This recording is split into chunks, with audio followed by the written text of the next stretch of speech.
Subscribe करिए HiFi Study channel को, bell icon को प्रेस कीजिए लेटेस्ट वीडियो अपडेट सबसे पहले पाने के लिए।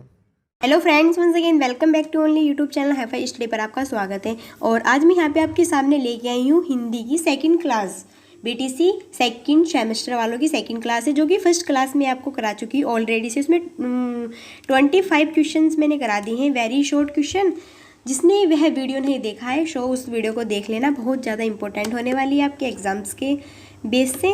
तो चलिए फिर आपका बिना टाइम वेस्ट किए स्टार्ट करते हैं आज की हमारी सेकंड क्लास। अनुकरण वाचन किसे कहते हैं, समझते हैं अनुकरण वाचन क्या होता है। अनुकरण का मतलब होता है दूसरों से सीखना। जो कोई दूसरा बोल रहा है तो उसको हम क्या कर लेना, उस पर यूजफुल अपने आप में उसको ढाल लेना। तो देखते हैं, शिक्षक के द्वारा बोले गए पाठ्यक्रम शब्दों को सुनकर जब बच्चे बोलने में उसका प्रयोग करते हैं उसे अनुकरण वाचन कहते हैं। यहाँ पे बताया गया है कि शिक्षक के द्वारा बोले गए पाठ्यक्रम, जैसे भी शिक्षक ने अपने वर्ड्स से बच्चों के सामने बोला है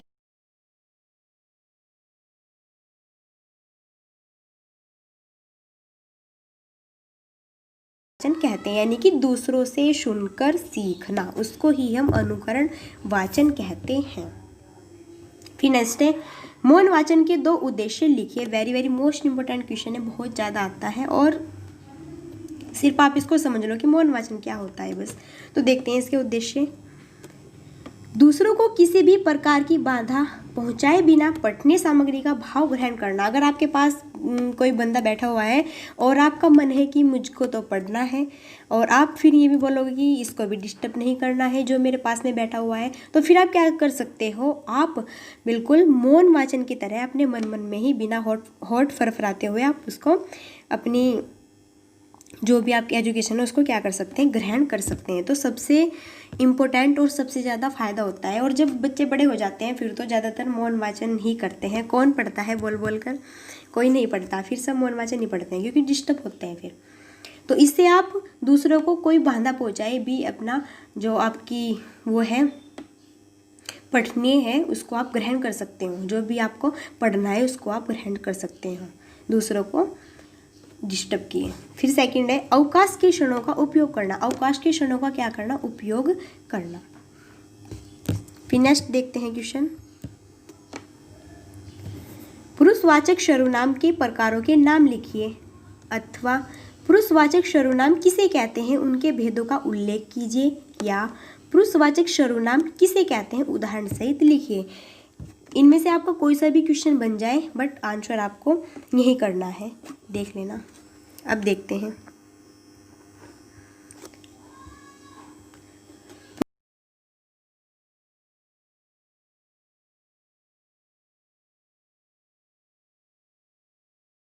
करता है वह शब्द पुरुषवाचक सर्वनाम कहलाता है। वक्ता, श्रोता तथा जिसके बारे में कहा जाता है इनके लिए प्रयुक्त शब्द पुरुषवाचक सर्वनाम होते हैं। यहाँ पे बताया गया कि क्या होता है पुरुषवाचक सर्वनाम, जो शब्द संज्ञा शब्द के स्थान पर प्रयुक्त होता है। ये तो सबको पता है कि जो शब्द नाउन के स्थान पर, संज्ञा के स्थान पर क्या होता है, यूज होता है, उसको हम क्या कहते हैं, उसी को हम सर्वनाम कहते हैं। तथा व्यक्ति विशेष को संबोधित करता है वह शब्द पुरुषवाचक सर्वनाम कहलाता है। जैसे मैं यहाँ पे एक एग्जाम्पल ले लेती हूँ आपके सामने कि राम घर जाता है। मैंने एग्जाम्पल क्या ले लिया कि राम घर जाता है। यहाँ पे तो मैंने किसका नाम ले दिया, नाउन का, यानी कि जो भी हमारा वो है बंदा उसका मैंने नाम ले दिया कि राम घर जाता है। अब मैं यहाँ पे बोल दूँ कि वह घर जाता है, वह घर जाता है, तो वह मैंने क्या कर दिया, नाउन के स्थान पर मैंने किसका यूज़ कर दिया, सर्वनाम का। बोल तो रही हूँ मैं किसको, किसी बॉयज़ हो या फिर किसी बॉयज़ या फिर जेंट्स की फीलिंग है ना यहाँ पे कि राम घर जाता है। यहाँ तो बिल्कुल सिंपली दिख रहा है कि हाँ किसी बॉयज़ या फिर जेंट्स को बोला गया है। और यहाँ पे कि वह घर जाता है, तो यहाँ से भी किसकी फीलिंग हुई, आपको पुरुषवाचक सर्वनाम की फीलिंग हुई। देखते हैं पुरुषवाचक सर्वनाम के प्रकार। तो पुरुषवाचक सर्वनाम 3 प्रकार के होते हैं। फर्स्ट, उत्तम पुरुष, मध्यम पुरुष और अन्य पुरुष। समझते हैं क्या होता है बिल्कुल आराम आराम से। जैसे उत्तम पुरुष, इसका मतलब होता है बोलने वाला, जो बोल रहा है। जैसे मैं हूँ, मैं खुद से बोल रही हूँ, तो मैं क्या, तो इसके एग्जाम्पल होंगे जैसे मैं और हम। जैसे मैं बोल दूँ कि मैं खेल रही हूँ, मैं पढ़ रही हूँ, मैं अब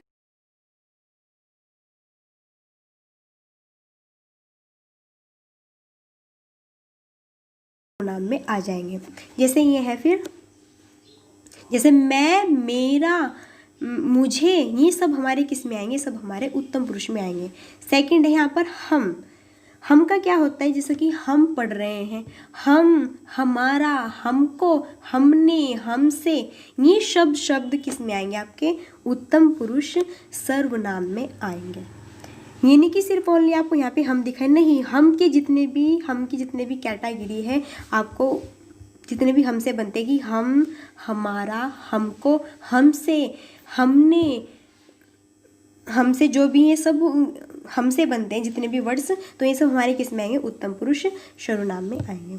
सेकंड देखते हैं, मध्यम पुरुष क्या होता है, जिसे बोला जाए। मध्यम पुरुष का मतलब होता है जिसको बोला जाए, जो बीच में होता है। जैसे तू, तुम, आप।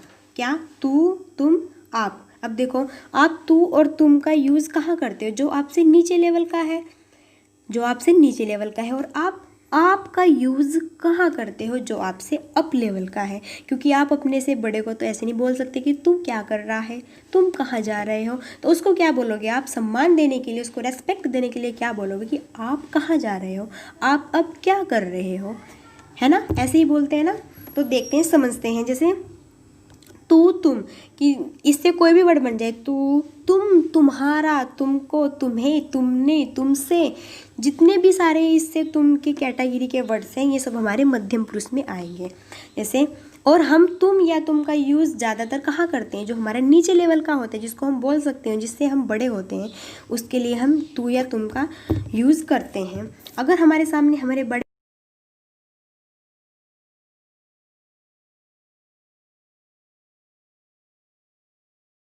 आप क्या कर रहे हो, आपको पानी चाहिए, आपने क्या किया है, तो हम ये सब यूज़ किसके लिए करेंगे, जो हमारे से अप लेवल के होते हैं। तो आई होप कि क्लियर हो गया होगा। फिर नेक्स्ट है अन्य पुरुष, जिसके विषय में बोला जाए। अन्य पुरुष का मतलब होता है कि कोई बंदा हमारे पास में नहीं है, सिर्फ हम दो बंदे होते हैं, मैं और तुम। उसमें हम क्या करते हैं, किसी तीसरे बंदे की बात करते हैं जो हमारे पास भी नहीं है, हम उसको बोलते हैं अन्य पुरुष, जिसके विषय में बोला जाए। जैसे वह, वे, उसने, उन्होंने आदि। अब वह, जैसे कि मैं कह दूं कि वह लड़का बहुत पढ़ता है, क्या बोल रहे हैं कि वह लड़का बहुत पढ़ता है, तो मैंने किसी तीसरे की बात कर दी जो कि हमारे पास भी नहीं है। और किसको बता रही हूँ मैं, जो मध्यम पुरुष वाला है।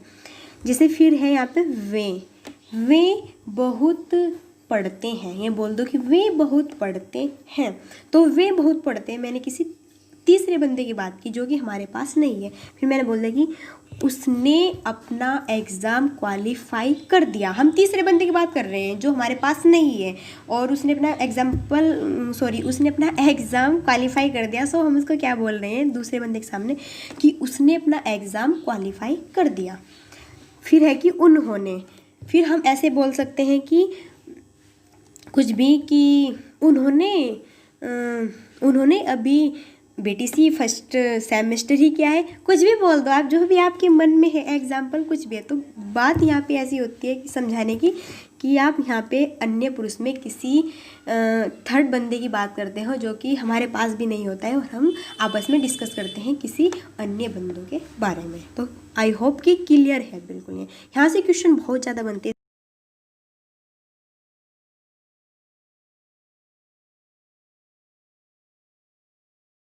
आपको अधि उपसर्ग लगाना है। कौन सा उपसर्ग, अधि।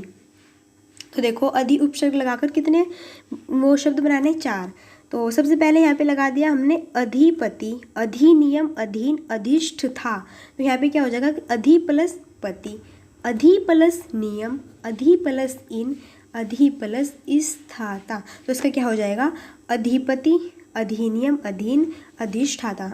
मैंने आपको बता दिया कि उपसर्ग क्या होते हैं, जो वाक्य के स्टार्टिंग में जुड़ते हैं और वाक्य के स्टार्टिंग में जुड़ के एक नया शब्द उसको देते हैं। जैसे यहाँ पे हमने लिया है सिर्फ ओनली पति, तो पति अगर आप पति से जाओ तो किसी वुमेन्स का वो हस्बैंड, और अगर हमने यहाँ पे क्या लगा दिया अधिपति, तो ये हमारा किस में चले जाएगा अधिपति, ये फिर हमारा किस में चले जाएगा, ये फिर हमारा उपसर्ग में चला जाएगा। सो आई होप क्लियर है। जैसे कि मैं यहाँ पे है नियम, सिर्फ ओनली क्या है नियम, और हमने क्या अधिनियम, मैंने उससे भी क्या कर दिया उसको बढ़ा दे दिया, उसको बड़ा पद दे दिया अधिनियम से, और भी उसका न्यू वर्ड्स दे दिया उसको, नियम से हमने उसको अधिनियम पे पहुँचा दिया। Wow so great. और यहाँ पे क्या है धीन, उसे क्या कर अधीन।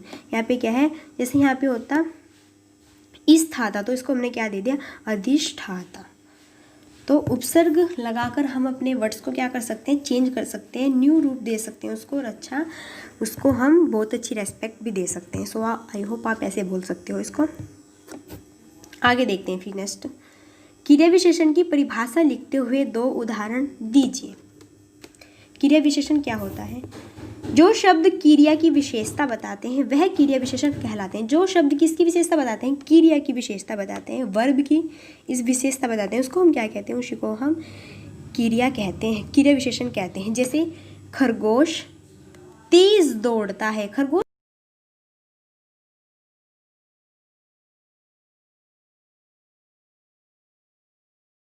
अपने आप में क्या है रन, क्या है इसमें वर्ब है। तो क्या है कि खरगोश तेज दौड़ता है, किसको बोला गया है, खरगोश तेज दौड़ता है, तो यहाँ पे क्या है क्रिया विशेषण है। पिताजी घूमने जा रहे हैं, कौन पिताजी घूमने जा रहे हैं। ये देखते हैं नेक्स्ट, विदुषी एवं तपस्विनी शब्द का पुल्लिंग शब्द लिखिए। किसका, विदुषी और तपस्विनी शब्द का आपको क्या बनाना है, पुल्लिंग बनाना है। और यहाँ पे आपको जो विदुषी और तपस्विनी क्या है स्त्रीलिंग है ना, तो देखते हैं इसका पुल्लिंग कैसे बनाएंगे। विदुषी का पुल्लिंग हो जाएगा विदूषक, और तपस्विनी का पुल्लिंग क्या हो जाएगा तपस्वी। क्लियर है। आगे देखते हैं फिर नेक्स्ट, निम्नलिखित शब्दों के शुद्ध रूप लिखिए। निम्नलिखित शब्दों के शुद्ध रूप लिखिए। जैसे प्रिया, बुद्धिमान, श्रीमती, उत्सव। तो हमको इसके क्या बनाने हैं, बिल्कुल ये तो बहुत इजी क्वेश्चन है, तो आप बना दोगे इसको कि प्रिया, बुद्धिमान, श्रीमती, उत्सव। ये कुछ नहीं था, लड्डू क्वेश्चन है। नेक्स्ट देखते हैं, भाववाचक संज्ञा किसे कहते हैं, उदाहरण सहित लिखिए। भाववाचक संज्ञा क्या होता है, भाव का मतलब क्या होता है, जो हमको दिखता नहीं वो होता है भाव। जिन संज्ञा शब्दों से किसी प्राणी अथवा पदार्थ के गुण, दोष, अवस्था या दशा का बोध होता है उन्हें भाववाचक संज्ञा कहते हैं। जैसे बचपन, बुढ़ापा, क्रोध, हंसी, खुशी, ईमानदारी, मोटापा। जैसे कि बचपन था हमारा, तो क्या है एक भाव है, क्या है एक भाव है। बुढ़ापा,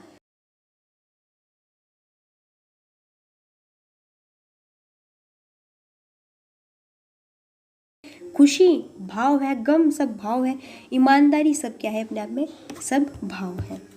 आगे देखते हैं फिर नेक्स्ट, अभी उपसर्ग जोड़कर 4 शब्द लिखिए। कितने उपसर्ग जोड़कर, कौन सा उपसर्ग जोड़कर, अभी उपसर्ग जोड़कर 4 शब्द लिखिए।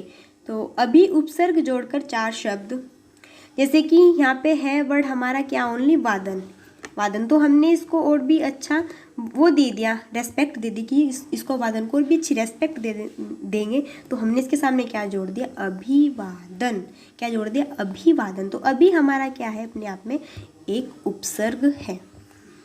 जैसे फिर यहाँ पे है अभीष्ट, तो हमने इसको क्या दे दिया इष्ट को, कि हमारे पास क्या है सिर्फ ओनली इष्ट है, और हमने इसमें क्या जोड़ दिया अभीष्ट। तो जब हम इसमें अभीष्ट बड़ी ई की मात्रा लग जाएगी तो ये ई यहाँ से हट जाएगी, फिर ये यहाँ पे ऐसे बन जाएगा, इसको कहेंगे हम अभीष्ट। तो हमने यहाँ पे कौन सा उपसर्ग जोड़ दिया है अभी, सॉरी हाँ ठीक है। फिर है यहाँ पे थर्ड अभिमान। जैसे हमारे पास सिर्फ ओनली क्या है मान है, क्या है मान, बस क्या है मान है, और हमको इसको बहुत अच्छा वर्ड बनाना है और भी रेस्पेक्ट देनी है इसको, तो आप क्या बोल दोगे इसके सामने उपसर्ग लगा दोगे तो बोल दोगे अभिमान। देखो कितना अच्छा लग रहा है। अगर आप बोलो मान तो थोड़ा इतना बेटर फील नहीं हो रहा है बोलने में। और अगर आप क्या बोल दो कि अभिमान, तो देखो कितना अच्छा फील हो रहा है बोलने में एकदम, है ना। फिर है यहाँ पे अभी प्लस अर्थी, यानी कि अभ्यर्थी। अगर आप अर्थी बोलोगे, अर्थी, और अर्थी के सामने आपने क्या लगा दिया, अभी, तो उपसर्ग जो है क्या बन जाएगा, अभ्यर्थी। क्लियर है। फिर नेक्स्ट है बालकों को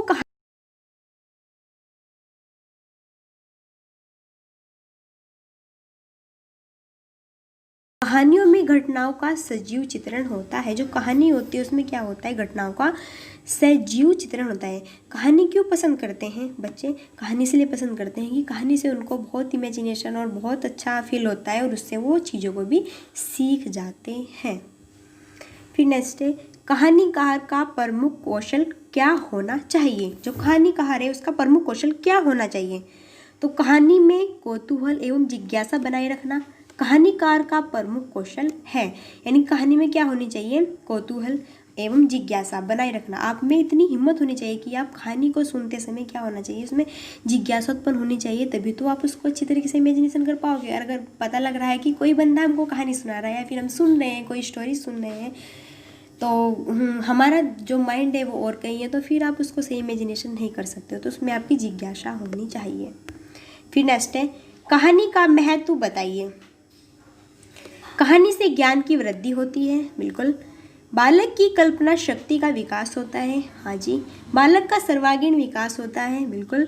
कहानी मनोरंजन का एक अच्छा साधन है, बिल्कुल। सारे जो पॉइंट्स हैं यहाँ पे क्या है, अपने आप में बहुत इंपॉर्टेंट है कि कहानी से हमको क्या होता है, ज्ञान की वृद्धि होती है। अगर आप आपने कोई टॉपिक उठाया, उसके कोई भी टॉपिक उठाया आपने और वो हमको पढ़ने से ऐसे समझ में नहीं आ रहा है, तो फिर आप क्या कर सकते हो, आप बच्चों के सामने उसको कहानी के थ्रू बताइए, तो उससे बच्चा एकदम बहुत जल्दी से सीख जाएगा उन चीज़ों को। तो उससे क्या होती है, ज्ञान में वृद्धि, नॉलेज आती है। फर्स्ट जो यहाँ पे पॉइंट से, और सेकंड पॉइंट से कि कल्पना शक्ति का विकास होता है। जैसे जैसे हमको कोई स्टोरी सुना रहे हैं हमारे टीचर्स या फिर अदर्स कोई भी, तो हम उसको क्या कर लेते हैं, इमेजिनेशन कर लेते हैं कि काश मैं भी ऐसा ही हूँ, मैं भी ऐसी ही होती, मैं भी ऐसा ही बन जाऊँ। किसी ईमानदारी किसान या फिर किसी ईमानदारी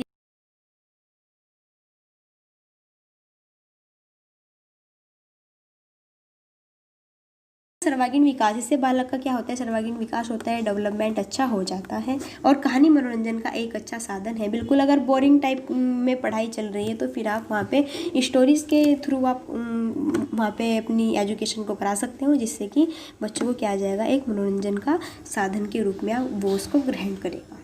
फिर नेक्स्ट है लोक कथा से क्या लाभ हो सकता है। लोक कथा के माध्यम से बच्चों के मस्तिष्क में धार्मिक एवं शिक्षाप्रद भावनाएं उत्पन्न की जा सकती है। किससे, लोक कथा, जो कथाएं होती है उससे आप क्या कर सकते हो, अपने धार्मिक एवं शिक्षाप्रद भावनाएं उत्पन्न की जा सकती है। जो आपका धार्मिक है उसमें आप क्या हो जाओगे, आप उसमें बिल्कुल पूर्ण रूप से उसमें आप ढल जाओगे। जैसे जैसे आप कथा को सुनते हो तो उसके अकॉर्डिंग आप बच्चे के मस्तिष्क में उसके धर्म के थ्रू, उसके उसके आप सोशलाइजिस्ट के थ्रू उसमें क्या हो जाएगा, ढल जाएगा बच्चा। कुछ वर्ड्स ऐसे होते हैं कि बोलते रहते हैं बट थोड़ा कंफ्यूज हो जाते हैं उनमें।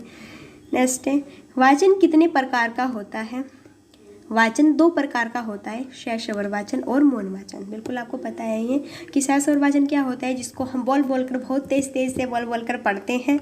और मौन वाचन क्या होता है, जो हम बिल्कुल मौन की तरह बैठे हुए, कि बस बैठे हुए हैं हम तो, और किताब हमारे सामने रखी हुई है, बस इमेजिनेशन में अपने माइंड्स में ओनली पढ़ते रहते हैं, तो उसको हम मौन वाचन कहते हैं। और शैशवर वाचन में तो हम पूरा अपनी ध्वनि को भी दूसरों को सुनाते हैं कि हाँ देखो हम क्या पढ़ रहे हैं। और मौन वाचन में हम कुछ नहीं सुनाते हैं किसी को, हमारे होठ भी नहीं फटकते हैं और हम अपने माइंड्स के थ्रू ही पढ़ते रहते हैं। फिर है नेक्स्ट और आज का लास्ट क्वेश्चन कि ध्वनि कितने प्रकार की होती है। तो ध्वनि 2 प्रकार की होती है,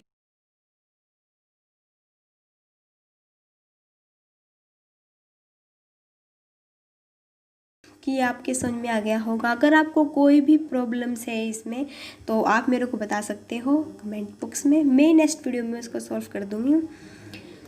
सो फिर मिलते हैं नेक्स्ट वीडियो में, तब तक के लिए so thanks for watching, keep study and bye bye.